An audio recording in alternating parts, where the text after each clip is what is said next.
EVN Security Report, September 2024. Toward a Strategy of Subversion, Mitigating the Russian Cyber Threat by Nerses Kopalyan, published on September 27, 2024, on EVN Report. Briefly about the security context for the month of September. Prime Minister Nikol Pashinyan reiterated Armenia's continuous freezing of membership within the CSTO, with an important qualifier that the probability of Armenia unfreezing membership remains highly improbable. Armenia also confirmed that it will participate in the BRICS summit to be held in Russia in late October, with the lingering issue of Baku and Ankara having submitted applications to join the economic bloc, while Armenia will seek to lobby through India to disrupt this initiative. Tensions between Iran and Russia flared over Russia's support of Azerbaijan's demands of a Zangezur corridor, with Iran drawing a direct red line against such an outcome, diplomatically lambasting Russia for cajoling Baku into undertaking the initiative through the use of force. Top officials within Armenia's security apparatus, including Defense Minister Suren Papikyan and Secretary of the Security Council Armen Grigoryan, undertook a whirlwind of separate and joint visits to numerous countries, including Georgia, South Korea, Japan, and China. Armenia's diversification of its security strategy in this context expanded from its growing set of Western partners to the establishment of deeper relations with Western-aligned partners in the East, specifically Japan and South Korea. Baku and Moscow continued to synchronize their attacks against the European observation mission in Armenia, with Azerbaijan's foreign policy chief Hikmet Hajiev noting that the small progress in bilateral talks qualifies as the basis for the removal of the EU contingent from Armenia. While Armenia qualified Hajiev's suggestion nonsensical, Baku found a partner in Russia to echo the same sentiments, with Russia's ambassador to Armenia accusing the EU mission of engaged in gathering intelligence against Azerbaijan, Iran, and Russia. While the Baku-Moscow tandem continued to align their interests in the region, Armenia proceeded to strengthen its partnership with the U.S., as USAID increased support to Armenia from $120 million to $250 million, designed to support disaster risk management, cybersecurity, food and energy security, regional cooperation and trade, democratic processes, and inclusive economic development. This was supplemented by the continued deepening of U.S. defense diplomacy in Armenia, with the visit of America's Marine cyber experts to train and develop the Armenian Ministry of Defense's Cyber Defense Unit. Within the domain of security cooperation, Armenia's closest defense partner, France, sent its foreign minister for an official visit, with Minister Stéphane Séjourné meeting the entirety of the government leadership and committing to further support the strengthening of Armenia's security architecture. Armenia's security vulnerabilities are not simply specific to the asymmetrical disparity with its neighbors, whether in hard power capacity or in operationalization of hybrid threats. In more simple terms, Armenia's predatory neighbors, whether Azerbaijan, Russia, or Turkey, basically have more of everything. At the same time, the threat from each predatory neighbor is distinct, and mitigating each domain of threat necessitates a specific enhancement of defensive and resilience capabilities. Against Azerbaijan, for example, mitigation is defined by enhancing and multiplying hard power capabilities, which explains the exponential increase in Armenia's weapons procurement, as well as the sense of urgency in reforming the fighting proficiency of its armed forces. Against Turkey, mitigation is defined primarily through diplomatic endeavors, since the Turkish threat is designed by Ankara to be indirect, militarily supporting and diplomatically protecting Azerbaijan. The most complex, and by magnitude, the most severe threat comes from Russia, against which Armenia has limited mitigation capabilities at the moment, which, by extension, immensely increases its security vulnerabilities. Currently, this complex threat is primarily defined by cyber operations and information warfare, and while Azerbaijan also tries to tap into this, it clearly lacks the efficacy and acuteness of what the Russians are capable of. In this context, within the domain of risk severity and risk mitigation, Russia's capabilities pose the greatest threat against Armenia's vulnerabilities in relation to its other predatory neighbors. Thus, Armenia faces a trilemma, and while it has found ways, even if nascent and underdeveloped, in mitigating the specific threat domains of Azerbaijan and Turkey, it is yet to develop a risk mitigation model against the Russian threat.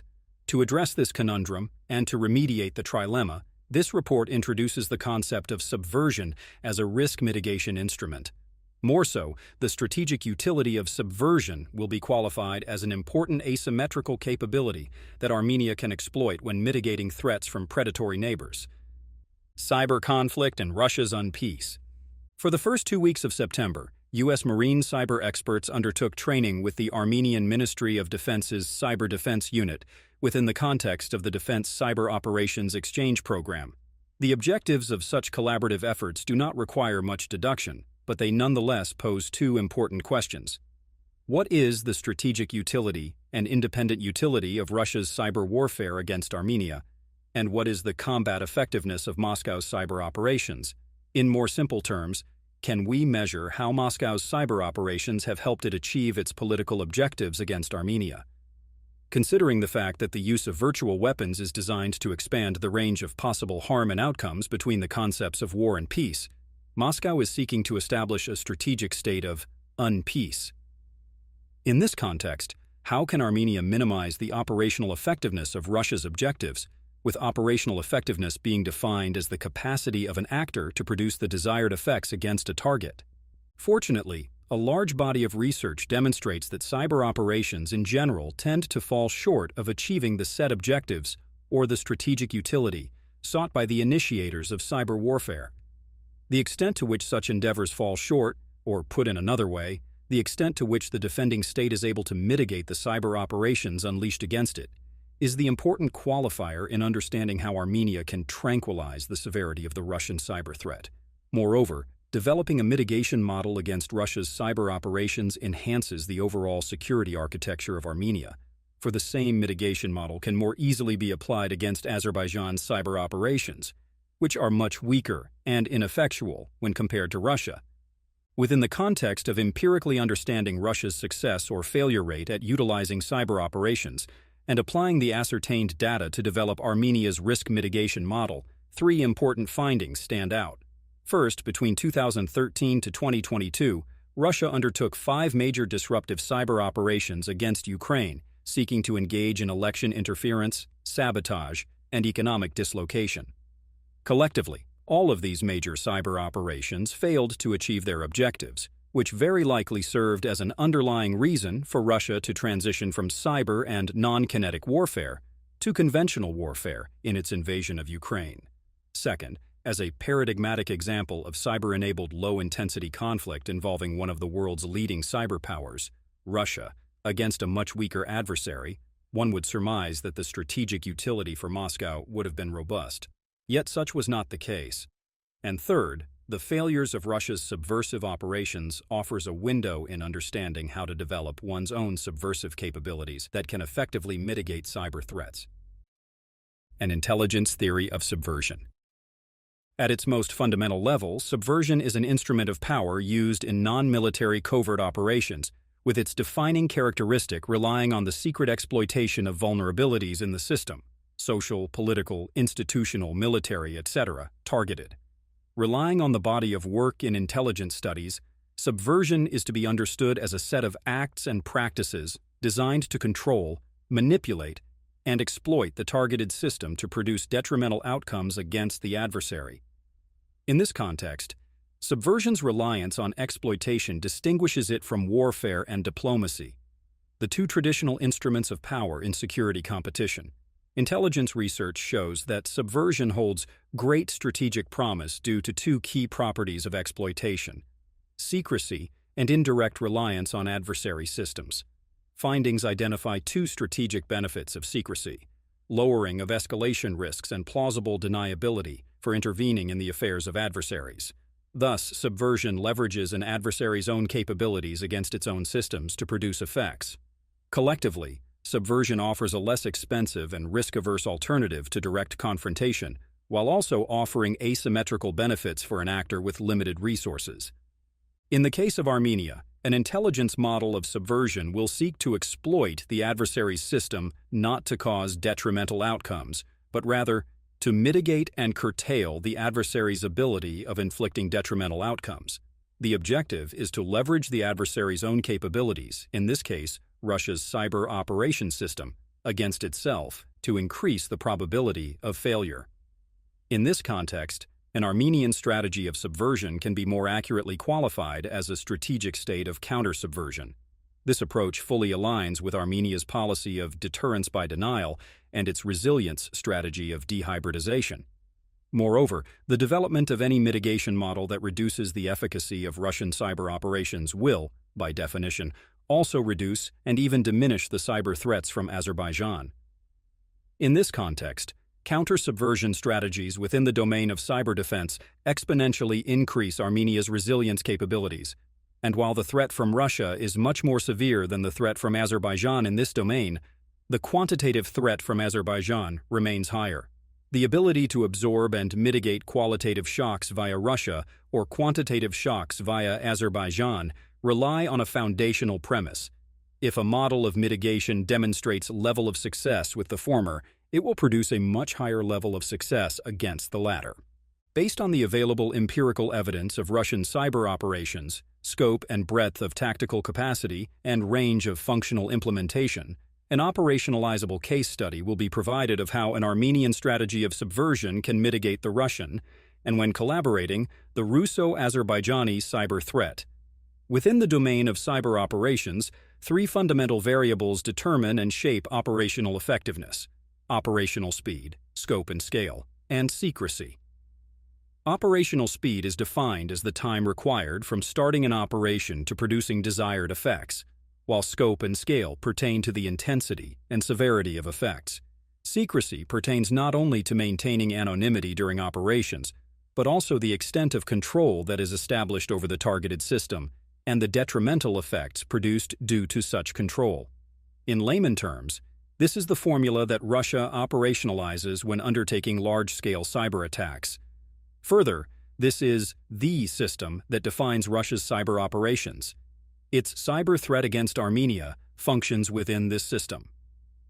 In this context, when referring to the targeting of an adversary system, Armenia's counter-subversion activities will specifically target this system. For the sake of contextual consistency, the term system is not used to refer to the entirety of Russia, i.e., its social, political, economic, or other such systems. This would be nonsensical and incoherent, considering Armenia's marginal capabilities.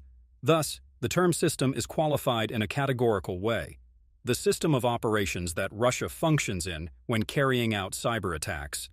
When studying and observing the operational effectiveness of this Russian system and how Armenia can mitigate its threats, four important assessments allow for Armenia to successfully develop risk mitigation modeling.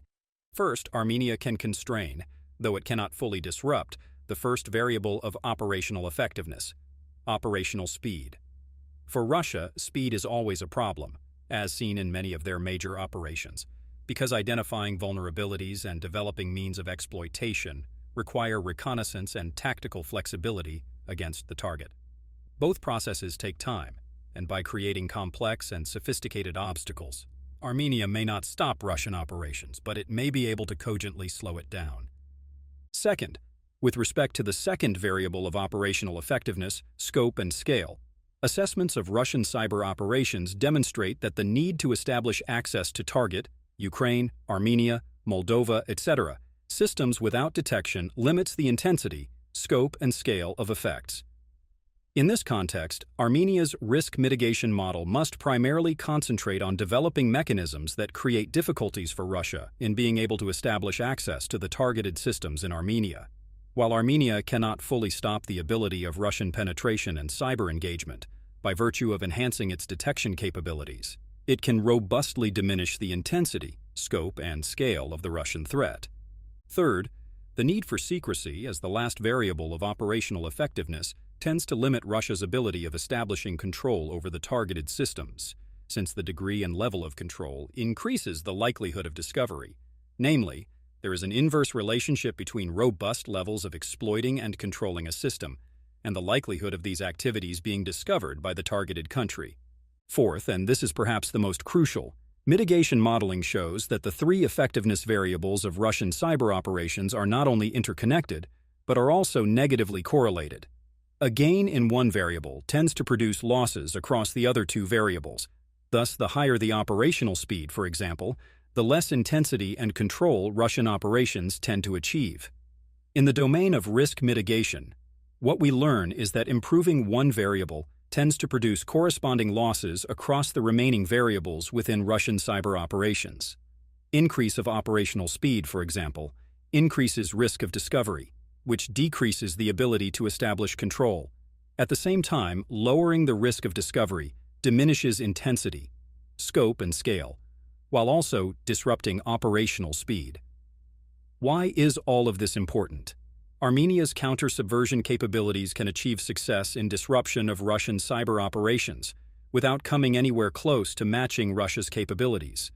The Russian threat may be mitigated by exploiting the vulnerabilities within Russia's own system. Thus, in the form of a conclusion, the most important tactical component to consider is the need to disrupt Russia's system through counter-subversion, and this is done by deconstructing the adversary's systems approach and finding the precise vulnerabilities to exploit. Speed, intensity, and control via secrecy make up the essential components of Russia's operational effectiveness. Yet each of these variables tend to lead to mission failure if only one of them is sufficiently obstructed. To this end, while Armenia can never go toe-to-toe with Russia within the domain of cyber attacks, it actually does not need to. By understanding Russia's system of operational effectiveness, exploiting the specific vulnerabilities that disrupt the efficacy of this entire system, Armenia can deny Russia, or Azerbaijan, or any predatory neighbor, strategically significant outcomes. In more simple terms, Armenia's strategy of subversion needs to only achieve one objective: denying Russia strategic utility.